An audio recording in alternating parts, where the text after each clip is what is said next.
আসসালামু আলাইকুম প্রিয় দর্শক, আপনারা কেমন আছেন?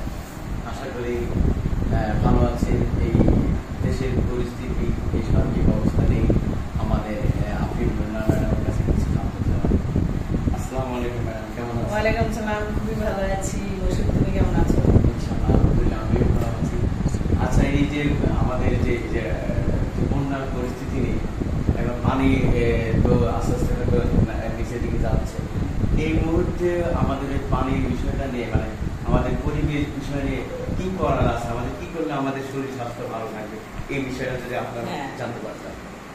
আসসালামু আলাইকুম। আসলে খুবই গুরুত্বপূর্ণ বিষয়ে মশুর আমার কাছে জানতে চেয়েছে এবং এই বিষয়ে আলোকপাত করা খুবই উচিত, দরকার, জরুরি। কারণ এই সময় এখন পানি যখনই কমে যাচ্ছে, এতদিন বন্যা ছিল, মানুষ ভাসমান অবস্থায় ছিল, কেউ কেউ আশ্রয়ে গেছেন, কেউ কেউ অনেক কষ্ট করেছেন। এখন সবচেয়ে গুরুত্বপূর্ণ বিষয় হচ্ছে যে এখন বাচ্চাদের, বড় মানুষদের ডায়রিয়া হচ্ছে, অনেক পানিবাহিত নানান ধরনের রোগ হচ্ছে, বিশুদ্ধ খাবার পানির অভাব হচ্ছে। তো আমার মনে হয় যারা এই যে ত্রাণ দিচ্ছেন, সাথে বেশি বেশি খাবার পানিটা দেওয়া উচিত, ওষুধ দেওয়া উচিত। এবং আমরা আমাদের সংগঠন থেকে কি করেছি, আমি হয়তো যেতে পারিনি, ঠিক আছে, কিন্তু আমি আমাদের স্টুডিও নতুন দিয়েছি, অফিস নতুন, আমাদের 3 মাস হলো। হয়তো আমরা ওইভাবে আর্থিক সংকটে কিছুটা তো আছি।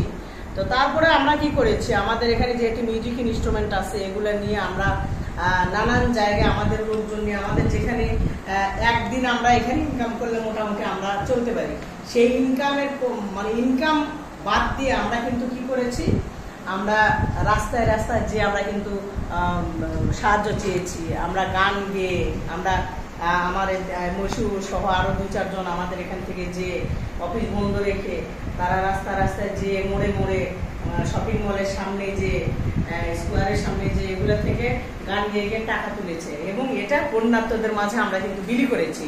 এটা একটা আমি মনে করি যে এটা তোমরা যারা করেছো, হেল্প করেছো, এবং আমরা যারা এই জায়গায় অর্থ দিতে পারি, কিন্তু আমরা যে শ্রম দিয়েছি, এটা কিন্তু আমাদের জন্য একটা অ্যাচিভমেন্ট, তাই না? আর অনেকে করেছে কি যে হয়তো কিছু নিয়ে একদম ফলো করে দেখাচ্ছে, এটা আমরা করিনি। আমরা যে ভিতরগত ভাবে আমরা যে সাহায্য নিয়ে আরেকটা সংস্থাকে আমরা দিয়েছি, আমরা নিজেরা করতে পারতাম না, কিন্তু করিনি। আমরা এটা সব কখনো করি না, পছন্দ করি না এটা। তো মশুরকে অনেক ধন্যবাদ, মশুরই এই প্ল্যান করেছে, আমি না। আমি এটা আমি ওকে বলেছি ঠিক আছে তুমি এটা করো, তো ও এটা করেছে এবং এটা বন্যার্ত মানুষদের জন্য আমরা এটা করেছি, আমাদের মন থেকে করেছি, আত্মা থেকে করেছি। এবং আমি এটা অনেক সাপোর্টও দিয়েছি মশুরকে, যে আমি নিজেও একদিন ছিলাম ওখানে। তো যাই হোক, এটা বন্যার্ত মানুষদের জন্য করা, এবং তারা ভালো থাকবে, এখন ভালো থাকবে যে পানি কমে যাচ্ছে, তারা হয়তো বাড়িতে যে উঠবে, অনেক নানান টানাপোড়েনের মধ্যে তারা থাকবে। এই মুহূর্তে সবকিছু তারা হারিয়ে গেছে তাদের। তো খাবার পানির সংকট, তাদের ওষুধ চিকিৎসা, এগুলা স্যালাইন বেশি বেশি নিয়ে দিতে হবে তাদেরকে, চিড়ামুড়ি শুকনা খাবার দিতে হবে, যাতে জীবনটা ধারণ করতে পারে, তারা জীবন চলতে পারে। যে হয়তো অনেকেই ভাবছে যে বন্যার পানি কমে যাচ্ছে, আমাদের দায়িত্ব শেষ, না, এটা ভাবা কি উচিত? একদমই উচিত না। কারণ বন্যার পানি কমে বন্যা যখন চলেছে, বন্যা যখন স্থিতিশীল ছিল, ওই টাইমে সাহায্য কিন্তু অনেকে পেয়েছে। এখন কিন্তু যখন বন্যার পানি চলে যাচ্ছে, অনেকে মনে করছে আমাদের দায়িত্ব শেষ। কখনো দায়িত্ব শেষ, দায়িত্ব আরো বাড়তেছে, কারণ এখন রোগ আপদ বাড়বে, তাদের এখন সংকট, তাই না? হয়তো ঘরটা ফিরে পাচ্ছে, কিন্তু তাদের খাবার আশ্রয়, হ্যাঁ, তাদের ঘর বাড়ি করে দেওয়া, ঘর বাড়ি ভেঙে গেছে তাদের, সেই ঘর বাড়ি নতুন করে তৈরি করা অর্থ পাবে কোথায়? এই অর্থের যোগানটা তো দিতে হবে। কমপক্ষে আমি তো মনে করি 6 মাস তাদের পাশে থাকতে, 6 মাস কমপক্ষে। এখন আমাদের করণীয় হচ্ছে, আমরা এভাবে যারা আমরা বৃত্ত বানাইছি তারা আমরা সহযোগিতা করতে পারি, এবং যাদের ঘর নেই, বাড়ি নেই, পাকা ঘর, যাদের ইট সিমেন্টের বাড়ি, তাদের বাড়ি হয়তো আছে, সংস্কার তারা অল্পতে করবে। যাদের খড়কুটো দিয়ে বাড়ি ঘর করা, তাদের একদম ভ্যানিশ হয়ে গেছে, তাদের বাড়ি করে দেওয়া উচিত। এবং ডিপ টিউবওয়েল যেটা, সেটা করে দেওয়া উচিত, পানির ব্যবস্থা। দেশের মানুষদের করতে হবে, সরকার তো করছে, তার পাশাপাশি আমাদের জনগণের করতে হবে। আমি আর একটু সময় নিয়ে আমাদের শেষ করবো। সেটা হচ্ছে যে আমার মনে হয় তাহলে আমাদের এমন একটা পদক্ষেপ নেওয়া উচিত যে আমাদের এই সাহায্যের বিষয়টা, তাদেরকে হেল্প করার বিষয়টা চলমান থাকা উচিত। অবশ্যই আমরা এখন চাচ্ছি যে এই চলমানটা রাখার জন্য আমাদের যে নক্ষদর্পণ মায়ের রাস্তা ফাউন্ডেশন আছে, জি আমরা এই প্রোগ্রাম করে কিংবা অনুষ্ঠান করে আমরা যতটুকু পারি ততটুকু বলতে পেরে আমরা তাদের পাশে থাকবো।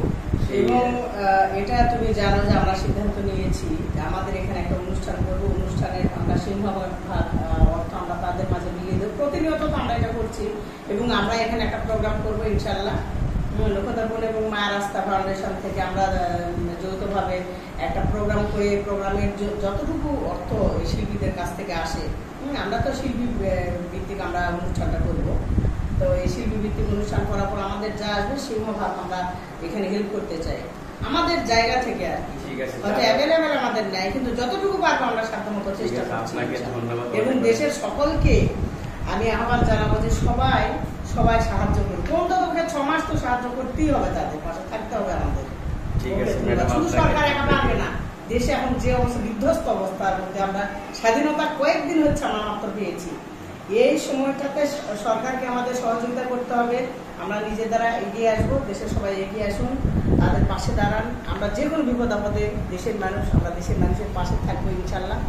সবাইকে অনেক অনেক ধন্যবাদ। অনেক অনেক ধন্যবাদ ম্যাডামকে আমাদের এই সার্বিক বিষয়টি নিয়ে আমাদের মাঝে তুলে ধরেছেন। এবং আগামীতেও আমাদের দেশের মানুষের কল্যাণে আমাদের যা যা করণীয় আমরা সেই একটা প্রস্তুত নিয়ে আপনাদের সাথে থাকবে। সবাই ভালো থাকবেন, সুস্থ থাকবেন। আবার নেক্সট কোনো আয়োজন আপনাদের সাথে দেখা হবে।